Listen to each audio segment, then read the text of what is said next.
नमस्कार दोस्तों, स्वागत है आपका हमारे चैनल उत्तराखंड सक्सेस पॉइंट में। दोस्तों, जैसा कि आपको पता है कि हमारे चैनल में उत्तराखंड इतिहास की एमसीक्यू सीरीज चलाई जा रही है, जिसका आज ये पार्ट 5 है। अगर आपने इससे पहले के पार्ट नहीं देखे हैं, तो आप चैनल की प्लेलिस्ट में जाके उन्हें देख सकते हैं। जो दोस्त हमारे चैनल पे नए आए हैं, वो पहले चैनल को सब्सक्राइब करें, लाइक करें और कमेंट करके बताएं कि आपको ये वीडियो कैसी लग रही है। चलिए चलिए हम इस वीडियो को शुरू करते हैं। आज का पहला क्वेश्चन है आपका, कुनिंदों की प्रारंभिक राजधानी थी।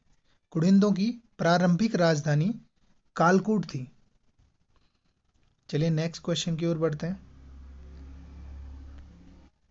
नेक्स्ट क्वेश्चन है आपका, सुलेमान सिको किस चंद शासक के दरबार में आया था?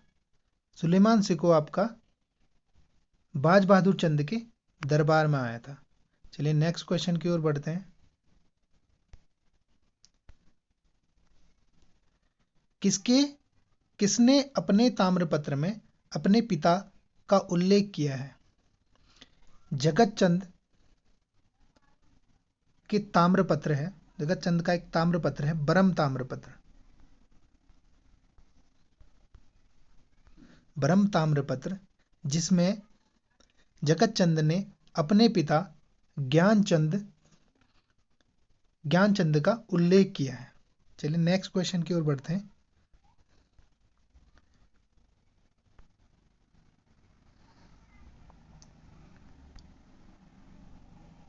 नेक्स्ट क्वेश्चन है आपका, चंद वंश की दिल्ली व मुगलों से संबंध की जानकारी मिलती है। चंदों की मुगलों से संबंध की जानकारी आपका सिक्कों से प्राप्त होती है। चलिए नेक्स्ट क्वेश्चन की ओर बढ़ते हैं। नेक्स्ट क्वेश्चन है आपका, जहांगीर ने किस पवार शासक को एक घोड़ा एक हाथी उपहार में दिया? ये दिया आपका श्याम शाह को। श्याम शाह को जहांगीर ने एक हाथी एक घोड़ा उपहार में दिया। इसकी जो जानकारी हमें मिलती है, वो मिलती है आपका जहांगीरनामा से। चलिए नेक्स्ट क्वेश्चन की ओर बढ़ते हैं। गोरखों ने कुमाऊं पर अधिकार किया। गोरखों ने आपका कुमाऊं पर अधिकार 1790 में किया। चलिए नेक्स्ट क्वेश्चन की ओर बढ़ते हैं।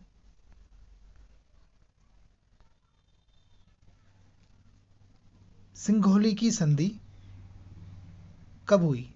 सिंघोली की जो संधि हुई थी 28 अप्रैल 1815 को। ये लागू हुई आपका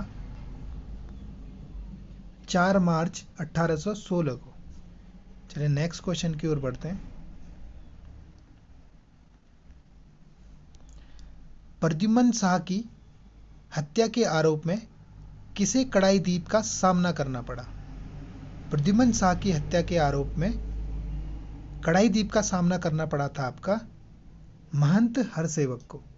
महंत हरसेवक को प्रद्युम्न शाह की हत्या के आरोप में कड़ाईदीप का सामना करना पड़ा था। चलिए नेक्स्ट क्वेश्चन की ओर बढ़ते हैं।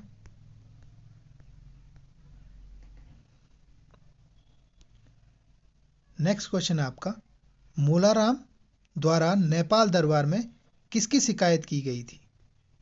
मोलाराम द्वारा नेपाल दरबार में भैरव थापा की शिकायत की गई थी। चलिए नेक्स्ट क्वेश्चन की ओर बढ़ते हैं।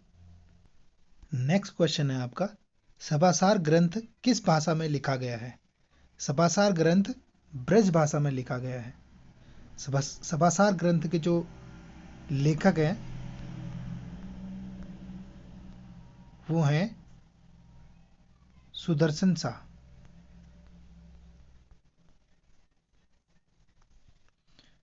चलिए नेक्स्ट क्वेश्चन की ओर बढ़ते हैं।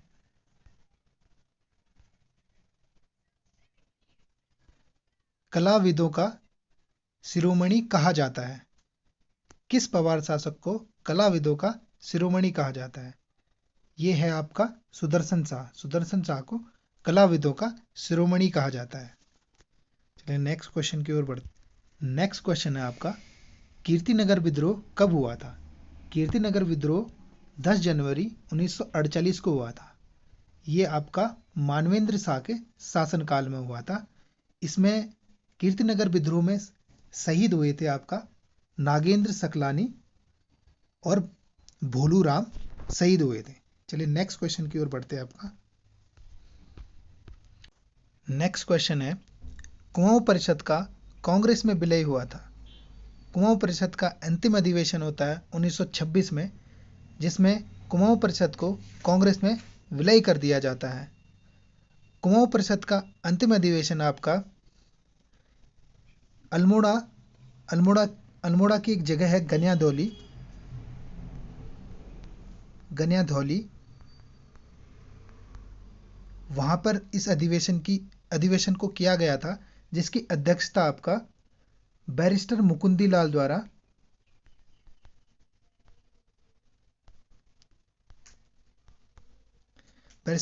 लाल द्वारा की गई थी। चलिए नेक्स्ट क्वेश्चन की ओर बढ़ते हैं। नेक्स्ट क्वेश्चन है आपका, अमृतसर कांग्रेस अधिवेशन में उत्तराखंड से भाग लिया था। अमृतसर कांग्रेस अधिवेशन में उत्तराखंड से भाग लेने वाले व्यक्ति थे आपका बैरिस्टर मुकुंदी लाल और अनुसुईया प्रसाद बहुगुणा। ये दो व्यक्ति थे जिनके द्वारा अमृतसर कांग्रेस अधिवेशन में भाग लिया गया था। चलिए नेक्स्ट क्वेश्चन की ओर बढ़ते हैं। टिहरी में पुलिस विभाग की स्थापना की थी। टिहरी में पुलिस विभाग की स्थापना आपका प्रताप शाह द्वारा की गई थी। चलिए नेक्स्ट क्वेश्चन की ओर बढ़ते हैं। दुधौली का युद्ध हुआ था। दुधौली का युद्ध आपका ज्ञानचंद और फतेह शाह के मध्य हुआ था। चलिए नेक्स्ट क्वेश्चन की ओर बढ़ते हैं। देवप्रयाग के रघुनाथ मंदिर में किसने अपना शरीर त्यागा था। देवप्रयाग के रघुनाथ मंदिर में जयकृत शाह ने अपना शरीर त्यागा था। चलिए नेक्स्ट क्वेश्चन की ओर बढ़ते हैं।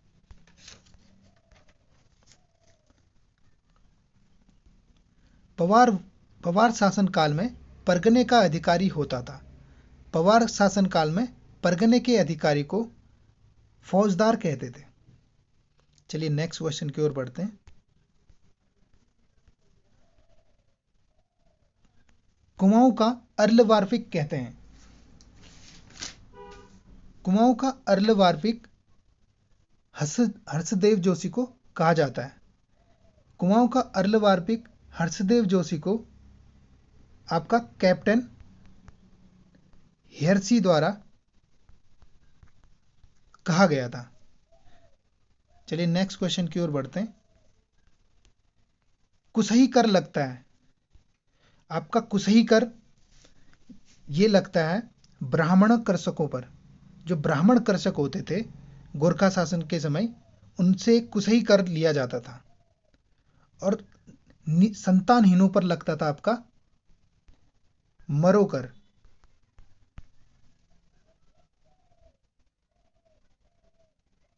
मरोकर संतानहीनों पर लगता था। और भूमि पर लगता था आपका पुगाड़ी कर। चलिए नेक्स्ट क्वेश्चन की ओर बढ़ते हैं। नेक्स्ट क्वेश्चन है आपका, गढ़वाली शैली के सूत्रपात करता है। गढ़वाली शैली के सूत्रपात करता आपका हीरालाल जी हैं। चलिए नेक्स्ट क्वेश्चन की ओर बढ़ते हैं। नेक्स्ट क्वेश्चन है, मोलाराम से चित्रकला सीखने टिहरी से श्रीनगर जाते थे। मोलाराम जी से चित्रकला सीखने टिहरी से श्रीनगर जाते थे प्रीतम शाह। प्रीतम शाह मोलाराम जी से चित्रकला सीखने टिहरी से श्रीनगर जाते थे। चलिए नेक्स्ट क्वेश्चन की ओर बढ़ते हैं। नेक्स्ट क्वेश्चन है आपका, मोलाराम के वंशज थे। मोलाराम के वंशज थे आपका सोनार। चलिए नेक्स्ट क्वेश्चन की ओर बढ़ते हैं।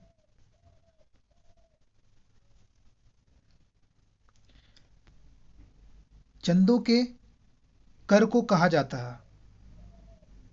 चंदों के कर को आपका 36 रकम 32 कलम कहा जाता था। चंदू के जो कर लगाए थे उनको 36 रकम 32 कलम कहा जाता था। चलिए नेक्स्ट क्वेश्चन की ओर बढ़ते हैं। चंदवंश में ठक्कुर कहा जाता था। चंदवंश में जो ठक्कुर कहा जाता था वो कहा जाता था सामंतों को। सामंत जो होते थे उनको ठक्कुर कहा जाता था। चलिए नेक्स्ट क्वेश्चन की ओर बढ़ते हैं। नेक्स्ट क्वेश्चन है आपका, ग्रामों में बूढ़ों एवं सियाणों की नियुक्ति की थी। ग्रामों में बूढ़ों एवं सियाणों की नियुक्ति आपका सोमचंद द्वारा की गई थी। तो दोस्तों ये थे आपके आज के 25 क्वेश्चन। अगर आपको ये सीरीज पसंद आ रही हो तो आप हमारे इस चैनल को लाइक करें, सब्सक्राइब करें और जुड़े रहें हमारे साथ ऐसे ही